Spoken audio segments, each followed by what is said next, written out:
Olá, sejam bem-vindos mais uma vez a esse nosso pequeno instante de estudos, aqui no Grupo de Estudos Irmã Angélica. Estamos estudando o Livro dos Espíritos, no livro 2, Mundo Espírita ou dos Espíritos, capítulo 8 da Emancipação da Alma, e a gente está falando sobre o tema sonambulismo, na pergunta 436. Então, continuando, a pergunta 436, o Livro dos Espíritos diz assim: o sonâmbulo que vê à distância, vê do ponto de que se acha o seu corpo ou do que está a sua alma? E a resposta diz assim: por que esta pergunta, desde que sabe ser a alma quem vê e não o corpo? Então, lembrando um pouco dos tópicos que a gente já disse, sonambulismo é o processo em que o espírito está temporariamente deslocado do corpo físico, o perispírito se desloca do corpo físico e se manifesta na espiritualidade. Isso acontece quando a gente dorme, por exemplo, no tempo quando a gente entra em sono profundo, o espírito ganha uma certa mobilidade, mas também em certos casos diferentes, a gente entra, por exemplo, em transe sonambúlico, aquele estado de pré-sono, ou quando você está se desligando da matéria, entrando no estado de sono profundo, que pode ser alcançado, por exemplo, através de um processo de meditação. Então, porque a resposta está no sentido de que o sonâmbulo, se quando ele vê, e a gente tem umas perguntas anteriores, dizia que o espírito, enquanto está em estado de transe sonambúlico, consegue enxergar muito mais do que aquilo que está no ambiente presente. Ele tem a visão muito mais estendida, porque na realidade não é o corpo físico que está enxergando, mas sim o perispírito que está enxergando. E a alma, ou perispírito, não tem as limitações dos 5 sentidos. Nós, enquanto encarnados em estado de vigília, estamos limitados na nossa percepção para aquilo que a gente consegue perceber. Então, é a nossa vista, é o nosso olho que enxerga, só enxerga determinadas frequências, a gente só consegue perceber cheiros porque são aquelas frequências que o nosso nariz consegue captar, consegue perceber através do tato, sentido calor, frio, pressão, dor. Então, enquanto em estado de vigília, nós estamos limitados nos 5 sentidos, que é aquilo que a gente consegue perceber. Logicamente, como a gente também já disse em outros pontos, quem guarda a informação é o espírito, não é o corpo físico. Por quê? Porque se não fosse assim, quando a gente desencarna e vai para a espiritualidade, nós não guardaríamos as lembranças daquilo que aconteceu com a gente durante a vida, já que, uma vez que a gente desencarna, o corpo físico fica para trás, o cérebro, assim como o corpo todo, acaba se desfazendo e retorna à natureza, nos seus elementos naturais, mas o espírito guarda a lembrança, guarda a memória. A gente vê isso pelas comunicações que a gente recebe, que demonstram, relatam, contam história, muitas vezes dolorosas, de fatos que aconteceram durante a existência. Significa que, de alguma maneira, aquela memória não é guardada no corpo físico, mas é guardada no espírito. Então, espírito, porque senão não teria sentido, né? A gente viria para cá, viveria, apaga tudo, né? Apaga, fecha o pacotinho aqui, volta para a espiritualidade. Se você não lembra do que aconteceu, você não aprendeu nada, você não viveu nada, você não evoluiu. Então, o espírito permanece com as memórias e leva as memórias. Temporariamente, enquanto encarnado, nós estamos com uma certa restrição de conhecimento de memória daquilo que é dessa existência, né? Então, o aspecto que diz aqui em relação a enxergar enquanto em estado sonambúlico, enquanto está em sonambulismo, remete ao fato de que quem enxerga é o perispírito e não o corpo físico. Por quê? Porque o corpo físico está lá com o olhinho fechado, não está enxergando nada. O perispírito consegue enxergar e enxerga através do corpo todo, do perispírito inteiro. Não tem um órgão. O perispírito não tem nariz, boca, garganta, não tem mão, pé. Ele se demonstra e apresenta uma forma que é aquela que nós reconhecemos, porque é assim que ele também se reconhece, que ele se enxerga, mas a percepção é dada do todo. Ele não tem mais a limitação de um órgão físico. Então ele consegue, no caso da evidência específica, que é a pergunta, consegue enxergar aquilo que o espírito consegue enxergar. E a gente também já discutiu que a capacidade do espírito de enxergar mais ou menos localmente ou à distância, ou enxergar o passado, está na evolução espiritual do espírito, no quanto ele já aprendeu nas existências passadas e quanto ele consegue enxergar. Espíritos que são mais menos evoluídos, ou assim, mais infantis, ou que não têm uma evolução tão grande, têm a sua capacidade de percepção também restrita. Conseguem enxergar até um certo ponto. Mais do que nós encarnados, mas ainda assim não muito mais. Espíritos que estão muito mais avançados, que já adquiriram muito conhecimento, conseguem ter uma visão muito mais ampliada do todo. Então conseguem enxergar, como a gente já disse, passado através dos registros arcásicos, consultar os registros, está toda a história ali, no presente, que é aquilo que se mostra, e no futuro, no sentido de que é aquilo que está sendo projetado pelos comportamentos atuais. Considerando a história passada e presente, se projeta um futuro possível, aquele que está sendo percebido.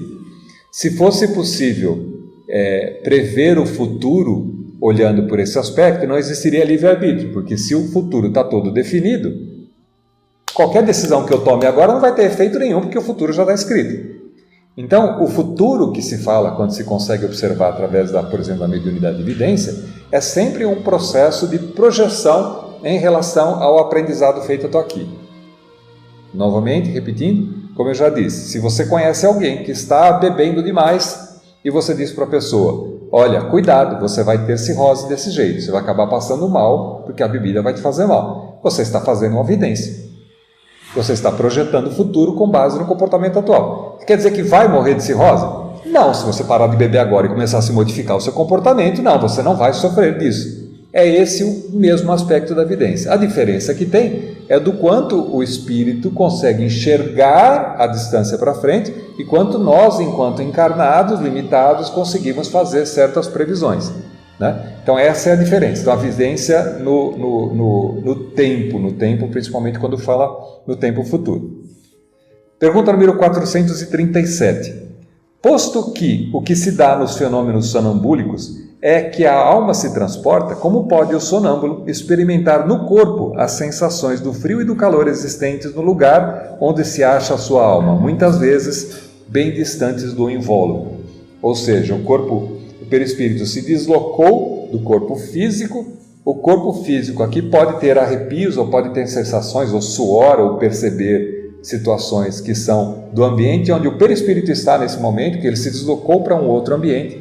Então ele vai... Como é que o corpo físico, não estando no lugar onde o espírito está, consegue perceber, ter as sensações que o espírito está representando, está vivenciando no ponto onde ele está?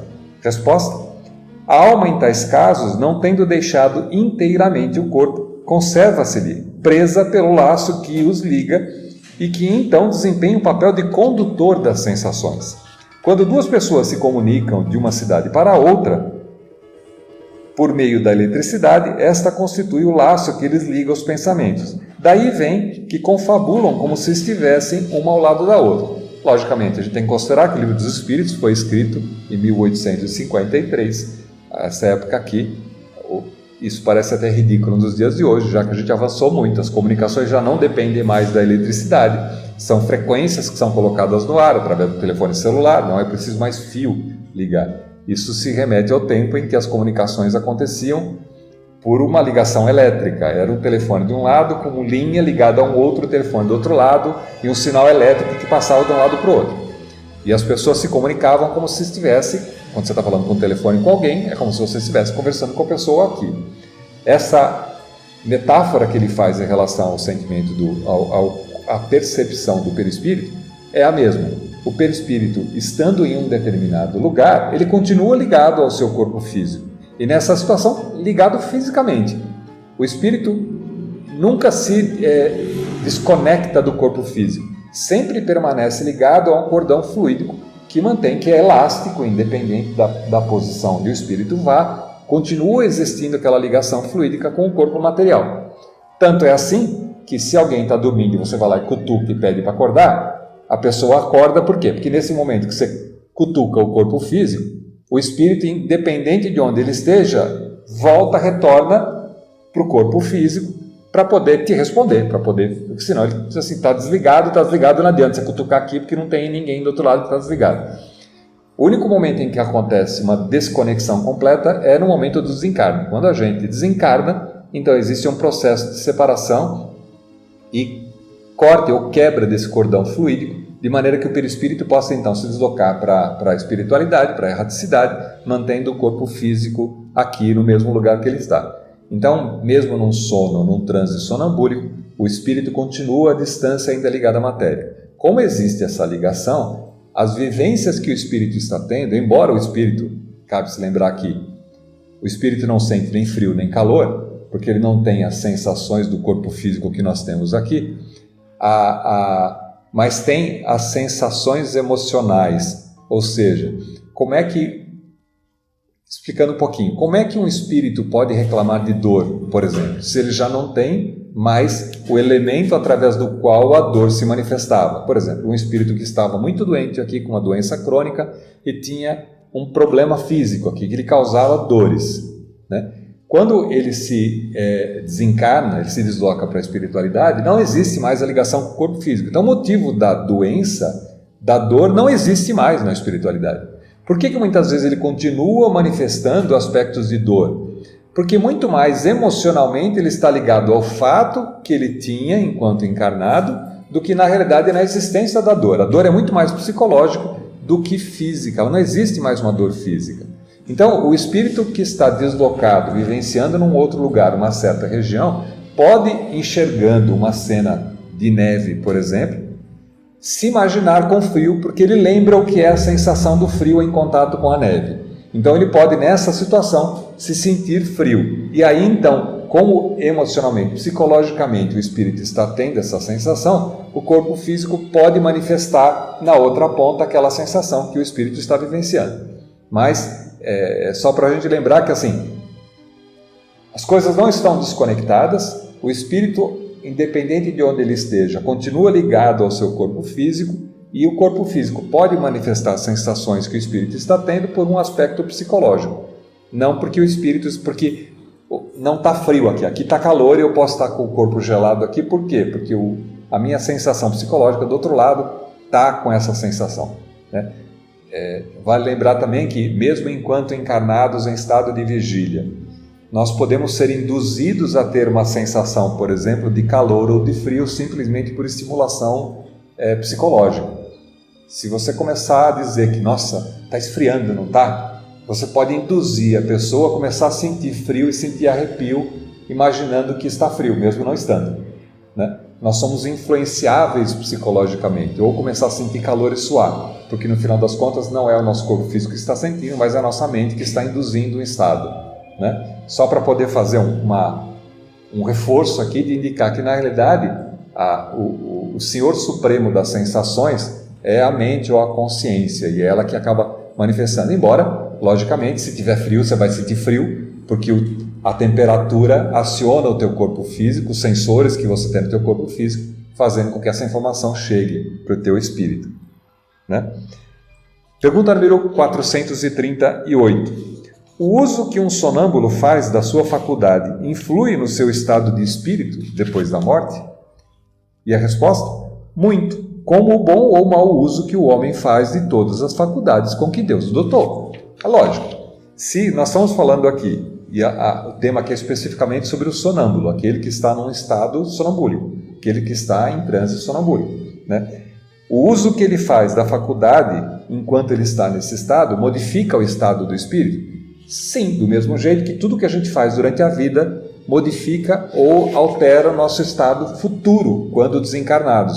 Porque se a gente viveu bem, se a gente passou pelas experiências que a gente deveria ter nessa existência e cultivou amizades, foi fraternal com as outras pessoas, cuidou de fazer as coisas como deveria fazer, agiu com base em virtudes, teve boas experiências, quando a gente desencarna, todo esse aprendizado que foi tido nessa vida é levado ao espírito, que na verdade quem teve toda essa experiência não foi o corpo físico, mas foi o espírito, porque é ele que animava a matéria, né? Quando ele retorna à espiritualidade, toda a experiência adquirida durante a vida é levada para a espiritualidade.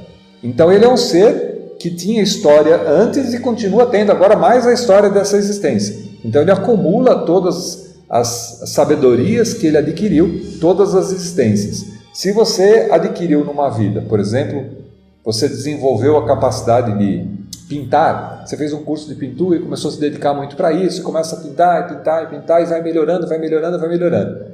Quando você desencarna e vai para a espiritualidade, esse aprendizado é carregado com o perispírito para a espiritualidade, de maneira que ele tenha na espiritualidade esse conhecimento adquirido e possa eventualmente demonstrar numa outra existência futura, por exemplo, uma facilidade no uso da pintura, por exemplo. É o que justifica, por exemplo, o caso de Beethoven, aos 9 anos de idade, compor uma sinfonia, que demonstra muito claramente que não foi o aprendizado daquela existência presente, enquanto ele estava ali, porque com 9 anos de idade é impossível, né, de se obter todo esse conhecimento, por mais que o pai fosse um maestro, que o pai fizesse com que ele estudasse muito música, aquilo só era possível dado o pré-conhecimento que ele existia, assim como em todas as áreas.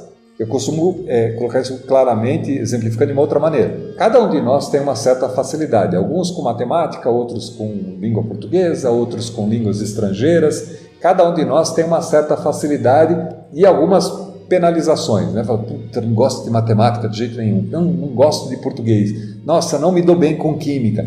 Porque algumas coisas são dons, são capacidades que ainda estão de um estado latente, ainda a ser desenvolvido, que a gente ainda está em processo de aprendizado, e algumas a gente já está tirando de letra, porque aquelas a gente já aprendeu mais facilmente. Então a gente acaba demonstrando essas facilidades ou esses aprendizados anteriores na existência presente com facilidade que nos é dada para certos caminhos.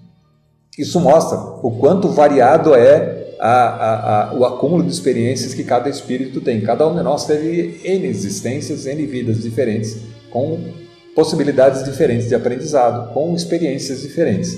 E essas experiências são refletidas, mesmo que não conscientemente, porque Beethoven, com certeza, aos 9 anos de idade, não lembrava que havia sido músico ou que tinha estudado músico em vidas anteriores, mas vem no sentido de alguma facilidade, de um impulso, de uma virtude que aparece nele, mas que fatalmente a gente consegue, olhando, observar e entender que aquilo é um pré-conhecimento, é um conhecimento que foi adquirido em existências anteriores que está sendo exercitado nessa existência e, por causa disso, uma facilidade maior.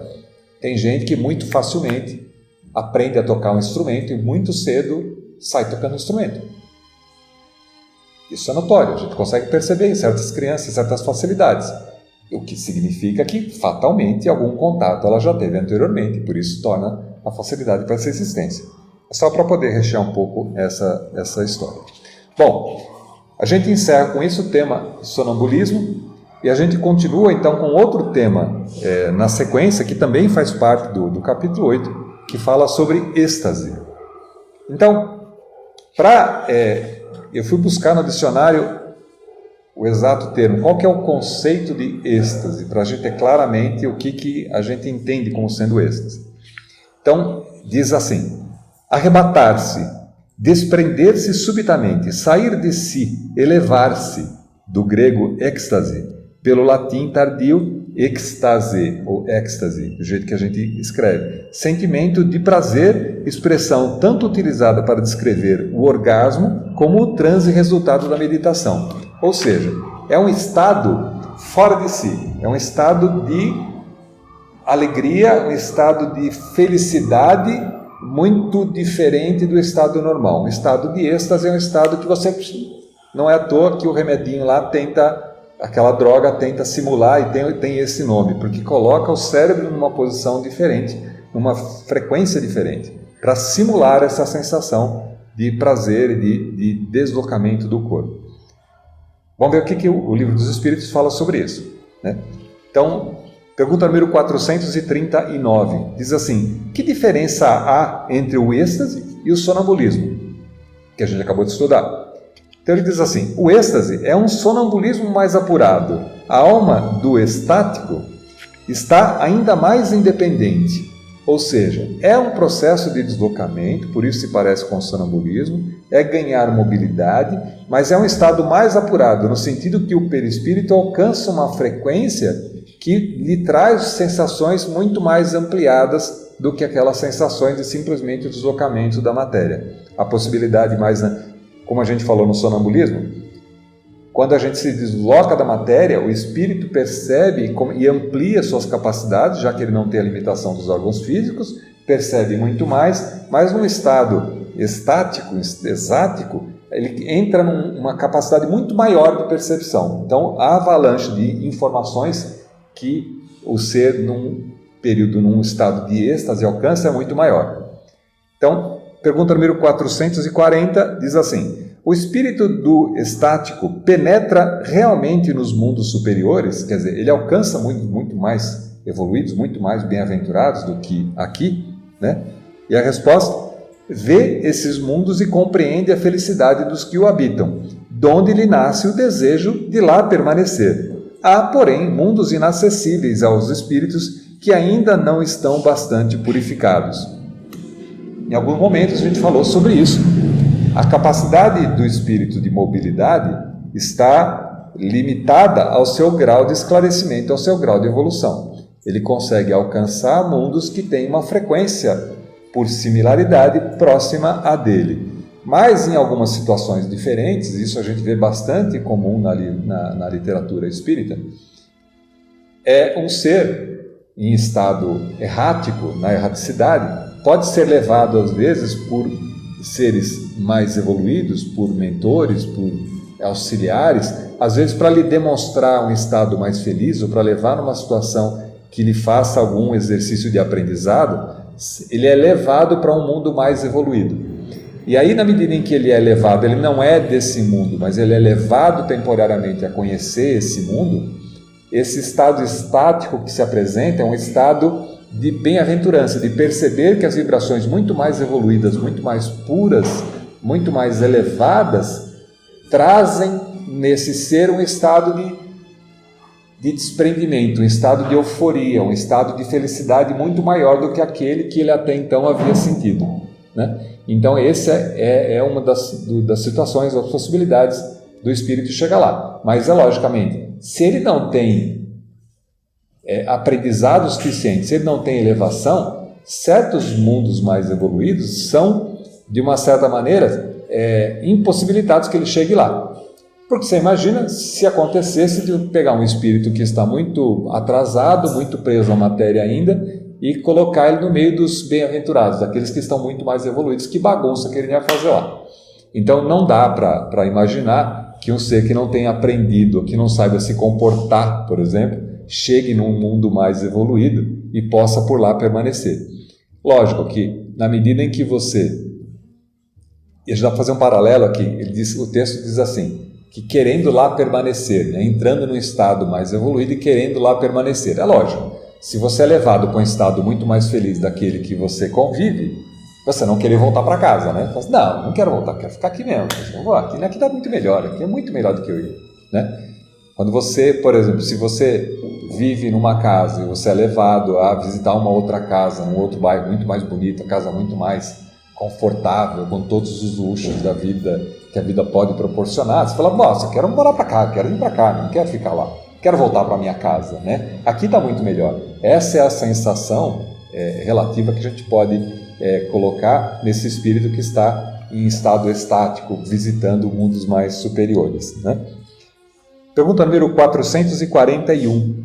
Quando o estático manifesta o desejo de deixar a Terra, fala sinceramente, não o retém o instinto de conservação? A gente, quando uma das leis divinas ou naturais é a lei da conservação. A gente estuda isso num capítulo especial no Livro dos Espíritos, mais para frente. O que diz a lei da conservação? A lei da conservação é aquela que dá para a gente o instinto de se preservar. Ninguém se mata ou se deixa machucar porque quer, a não ser alguns estados alterados que a gente entende como sendo estados doentios, estados que merecem atenção. Mas, em geral, ninguém quer morrer. Se você perguntar para um espírita, fala assim, já que a espiritualidade é tão boa, por que você não morre então, né?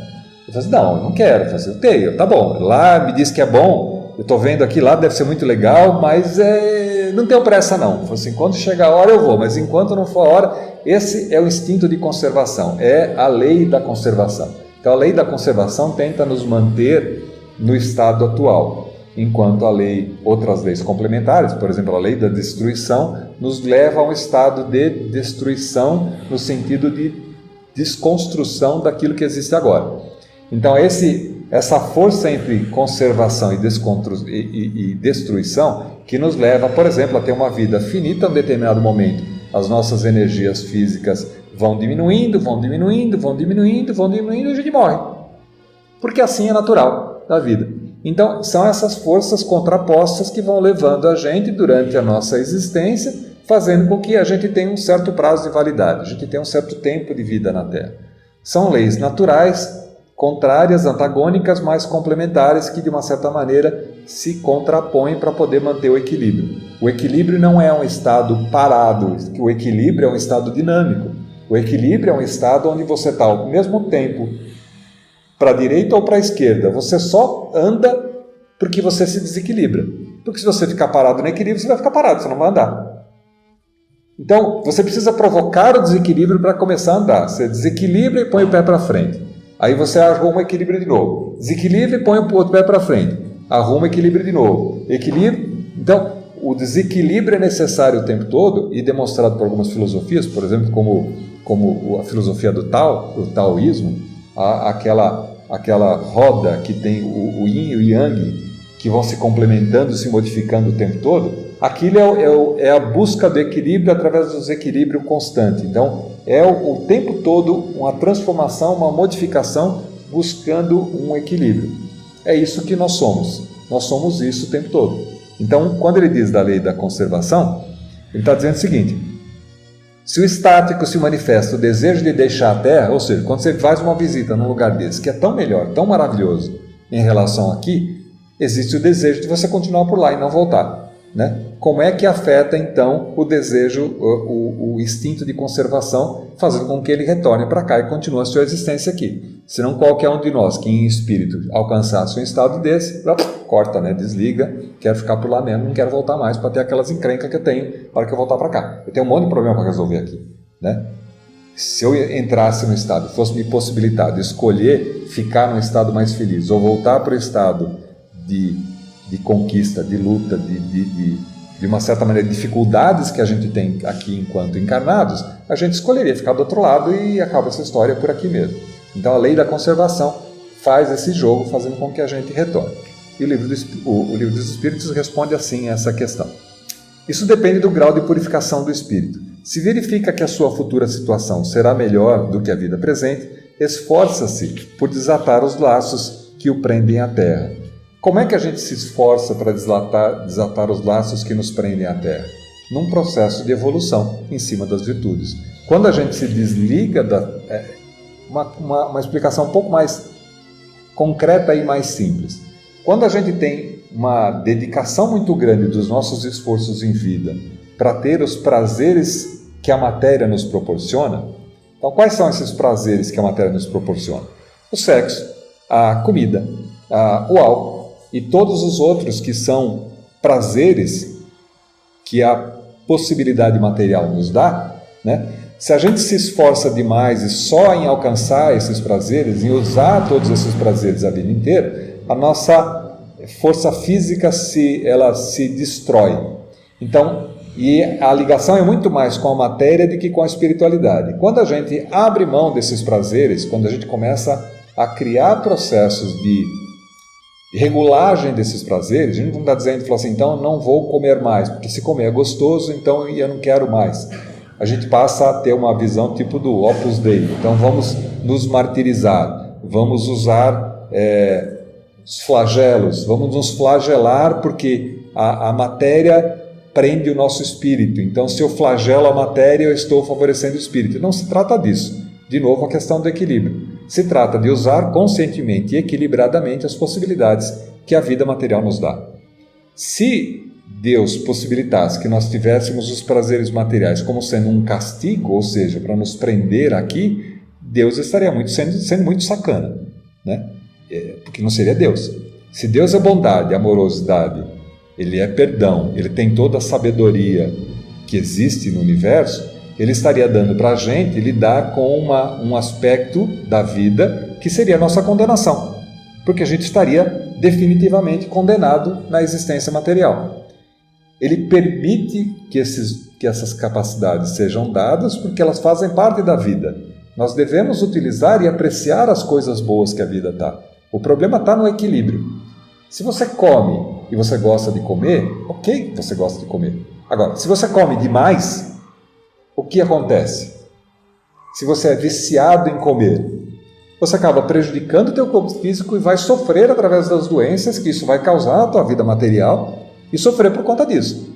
Se você bebe e bebe demais, isso vai causar problemas na tua vida física e fatalmente vai te trazer sofrimento. Então esse equilíbrio entre prazer e sofrimento dá pra gente a direção, opa, acho que exagerei, hoje eu exagerei.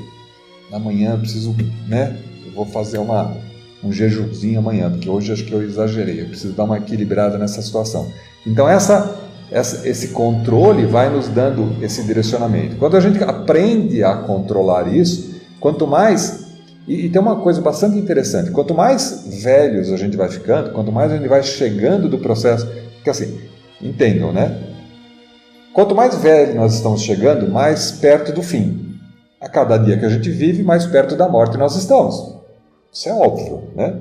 Se você não morreu até agora, você vai morrer em qualquer lugar para frente, né? E quanto mais tempo passa, mais próximo chega, porque estatisticamente começa a diminuir o número de possibilidades que você tem de continuar existindo. Então, um momento vai chegar. Então, a debilitação do corpo físico vai nos trazendo uma certa inclinação e um certo anúncio de que isso uma hora vai acontecer. E então, já não está funcionando mais muito direito, e minha cabeça está começando a esquecer, e aqui, agora meu fígado está dando problema, e agora diabetes, agora não sei o quê. A gente vai, enquanto vai envelhecendo, e isso é normal e natural, que você tem uma debilitação do teu corpo físico já prenunciando um processo de desencarne que em algum momento vai acontecer. Essa capacidade também vai diminuindo e vai se deslocando. Então aquilo que era um prazer, por exemplo, sair correndo, com 20 anos de idade eu corria 32 km por hora, 32 km, fazia maratona. Agora com 60 não dá mais, agora eu estou correndo 5, 1 e olha lá, às vezes nem isso, porque o corpo físico vai se preparando para um processo. Você pode lutar contra isso, você pode cuidar da sua saúde, você pode cuidar da sua alimentação, você pode fazer tudo que é bom e é natural e saudável, preservar o teu corpo físico. Mas certas capacidades vão naturalmente diminuindo, elas vão já prenunciando um processo de desencarne. Quanto menos apego material você tem, mais fácil é o processo do desencarne, de você deslocar para a espiritualidade, porque você tem menos vínculo com a matéria. Aqueles que são muito vinculados à matéria, ou que têm uma existência muito pronunciadamente ligada aos prazeres físicos e desencarnam, ficam na espiritualidade. Imagina você estar na espiritualidade com o desejo das mesmas sensações que você tinha enquanto encarnado, só que agora você não tem mais corpo físico que possa te trazer esses desejos, possa te trazer essas satisfações. Então é natural que o espírito do outro lado sinta esse aspecto de não ter se desenvolvido. Então a vida vai levando a gente a desenvolver certas capacidades que nos dão uma certa preparação de que, ok, isso foi legal, foi importante, agora eu gosto mais de ouvir música, eu gosto mais de ler, eu fui deixando de correr, agora eu gosto mais de outras coisas, de artes, de algumas coisas que são muito mais espirituais do que materiais.